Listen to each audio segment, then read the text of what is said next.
Hey everybody, what is up? And welcome back to the channel. And today I want to talk about something that I saw on somebody else's channel and it really made me think about it. So I want to ask a question. So shout out to Xander Raymond Charles, his channel.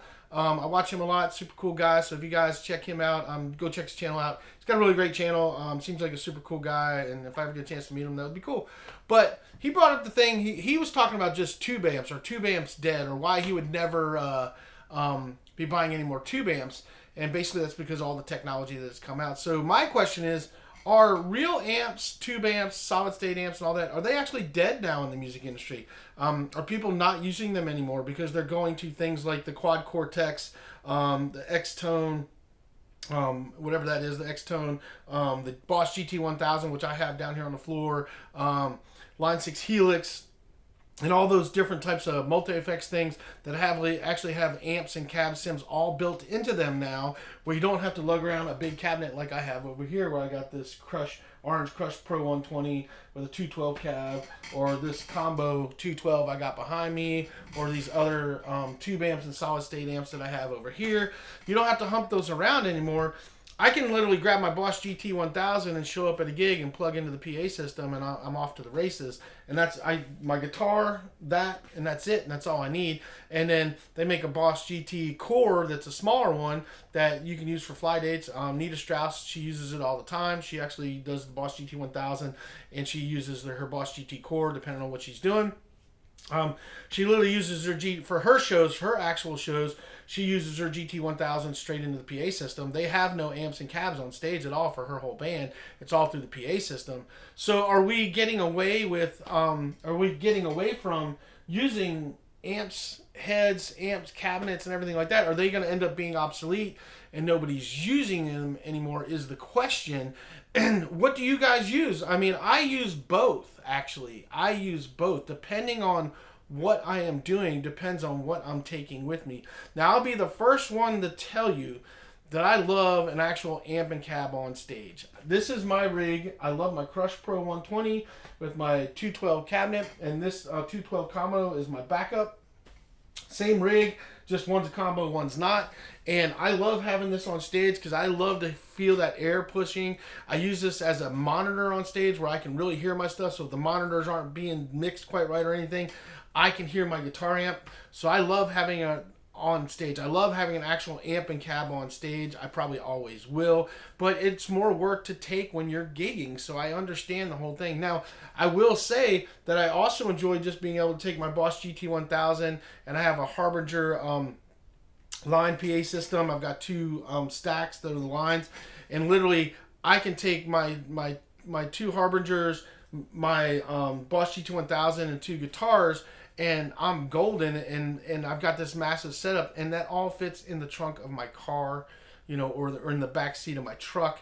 It compacts down so small, and it takes no time to bring in and set up and load and be ready to play when I do solo shows or anything like that. So I think there's a place for both of them in the industry, but I feel like we are definitely getting away from the real amps and real tube heads or solid state heads. I've got a Hughes and Kettner tube amp right there, tube head, and then I've got this is a solid state here. I actually enjoy playing both. I like tubes and solid state. Honestly, when I'm actually gigging, I prefer to just use my solid states. Just a lot more durable, a lot less wear and tear on your tubes. But I do like tube amps. But with the new Sims and everything that come out and the new products that are coming out, there's so many of them that are coming out now, and there's been so many new ones released even today that you don't need all that anymore. You can really pack everything you need into a backpack and go play a gig other than your guitar.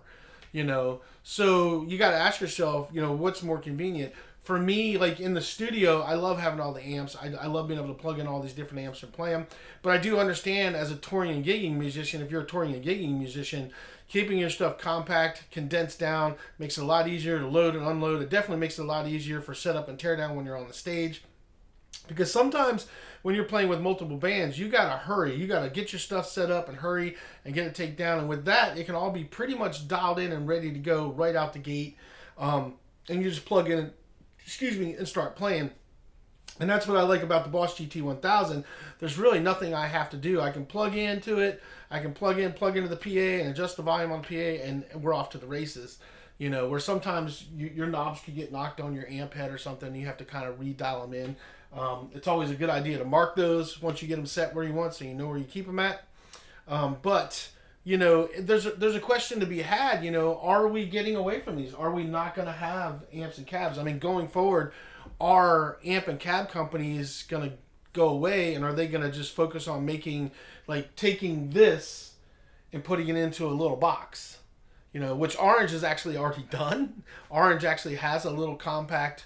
It's an Orange Terror compact pedal, and they've already done it. And it's got a one tube in it, and they've already done that. It's a 20-watt little compact. And that's what a lot of these companies are doing. They're condensing. They're taking their rigs and they're condensing it down into a foot pedal system that you can just have on the floor now and just plug into the PA system. I think there's pros and cons to both. There's pros and cons to both. And I will give you both because as somebody that has toured with a band and been on stage back in the day, I haven't done any touring in years. Not that I wouldn't, but I haven't. I've just been doing a few solo things here and there when I have the opportunity, but nothing major anymore. I spend more time playing in here and jamming with people than I do out anywhere. But with that being said, I have toured. I've toured with big acts. I've been on stages with multiple bands, and I will tell you that the one thing that I've always been a savior for me in certain situations was having my amp and cab on stage, because I've been in situations where the monitors went out or the monitors failed or you couldn't hear crap through the monitors, or you had a shitty sound guy that for some reason didn't like you, or he was pissed off having a bad day, or he was drunk, or he just didn't know what the hell he was doing. And I was fortunate enough to be able to hear our stuff on stage. And back when we had all our rigs on stage, even if all that crap went out, we could still hear ourselves with our amps on stage, which is a very helpful thing when things go wrong with the PA system and other things. Your music doesn't die out because you still got some sound on stage, so you can still hear what you're doing. I've never used in-ears. Not really a fan of that. I like hearing everything on the stage. I mean, I understand the pros and cons to the in-ears and stuff, but I think it's a personal preference when it comes to in-ears, because I've seen a ton of bands that have used in-ears, and those have failed on as well, and you'll see them pull them out because they got to listen to what's going on stage. So there's pros and cons. Yes, you can condense it down, you can make it smaller, you can do all this stuff, but in the same aspect, if your PA goes out or you have certain monitors go out, then everything goes out, where if you got your amp on stage, you still got sound. So, basically, I think it boils down to your personal preference, what you're doing at the time, you know, how you're rolling with stuff. If you guys are rolling in a little van with very little room and stuff, then I can understand just going with the most condensed version you can. Like Xander Raymond Charles, he actually uses a very condensed rig, which is very simple, which I like his rig. I think it's super cool. It's super simple, makes life easy for him when he's touring. You don't have to worry about, you're worried about less gear, less hassle, less crap, which is really nice, because lugging one of these around, I mean, you've got to get an amp case for it. You got to get all kinds of stuff for it, where if you have your stuff condensed, I just throw, like my Boss GT1000, I just throw it in a bag and I'm golden. You know, grab my guitars and I'm out. You know, so there's a lot of pros and cons to it all. I'm very curious to see where it goes. I'm very curious to see where it goes and see how the amp companies keep staying in the game when they're making amps and stuff, because the technology is moving so fast. I mean, you guys know, if you watch, that the technology is going so fast. There's new stuff coming out all the time, better and better. And now with the new plugins and the new effects boards and all the stuff, and the new Tonex and all that, the Tonex pedals and all the stuff that's coming out, the Kempers and everything that are coming out now, they really, the sound quality of those has gotten so good that it doesn't sound like it's computerized or digital anymore. I mean, they really have got those down to where it literally sounds like a tube amp, even though it's not. You know, they've really got it dialed in, and it's just going to keep getting better with technology. So anyway, just curious what you guys thought, Rod. It was something that, you know, I watched his video and it kind of touched on thing, and I kind of wanted to touch on it. Do you guys think that regular guitar amps are going to be obsolete in a couple of years, and you think that everybody's just going to go to the digital, you know, Quad Cortex, GT1000s, Line 6 Helix type things, you know, the Kempers, all that stuff? You think that's going to be the future, and all these amps and cabs are just going to go away and be a thing of the past and end up becoming like icons and collectibles? It's a very curious question to see where we're headed in the music industry with the gear, especially now that they're being able to put so much into such a small package. which is pretty cool. In my opinion, I think it's pretty cool that you can put so much into that one thing, and that they've been able to do this and really create it. And the younger generation has got so much more versatility and so much more technology and so much more ease of use than what I had when I was growing up. So it's pretty cool to see some of the technology. Like some of the technology I really like, some of it I don't like. Because the other problem when you get into the technology side of things is that some of it gets really complicated. Like my Bosch GT1000 was not the simplest thing in the world to figure out how to use. Once you figure it out, it's pretty good, but they don't put manuals in there. They want you to go read your manual online now instead of actually giving you a manual. So it took a little bit to figure out. I ended up making a 3-part series to teach other people how to actually use it because there was no videos out there that actually showed you actually what to do. So if you guys haven't seen that, check it out.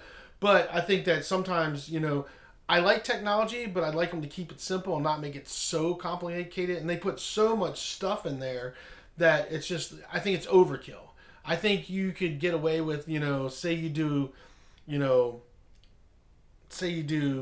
a dozen amps, dozen amp heads, dozen cabs, couple different effects, like a couple different courses, couple different delays, couple different flanges, couple different tremolos, whatever, you know what I mean, and just a couple different effects, and that would be plenty to create some epic sounds.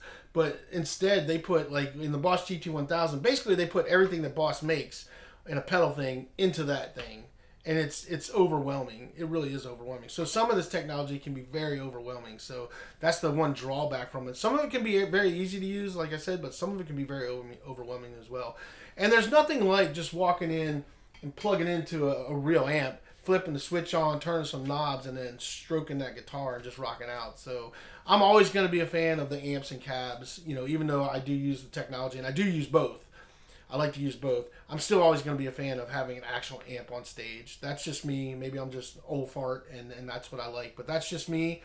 That's what I prefer. But I think if I was gigging a lot and touring a lot and jumping, like Xander actually fills in and plays with a lot of different bands. So having his setup like he does and being able to just take that all over the place where he has to go, I think is very understandable that he does it. So, so I'd like to hear your thoughts, and what you guys are using and what you're doing and what your thoughts on it. Do you guys still like to use amps? Or are you more into the more technology side where you can get like the Tone X or get a Bosch GT1000 or Line 6 Helix and just plug in and go? So I'd like to hear what your thoughts are down below. Any questions and comments you guys have, just drop them down there. I try to answer all of them as best I can. And that's all I got for you guys. So it's just a curious and interesting thing. It's interesting to see where the music industry is going. So, I would love to hear your thoughts and your thoughts on this topic. So leave them down below so we can have a chat. That's all I got for you guys. You guys know what to do to help out the channel, and I appreciate all my subscribers. Thank you for being here and being along for the ride with me. I truly appreciate it, and we will see you guys on the next video.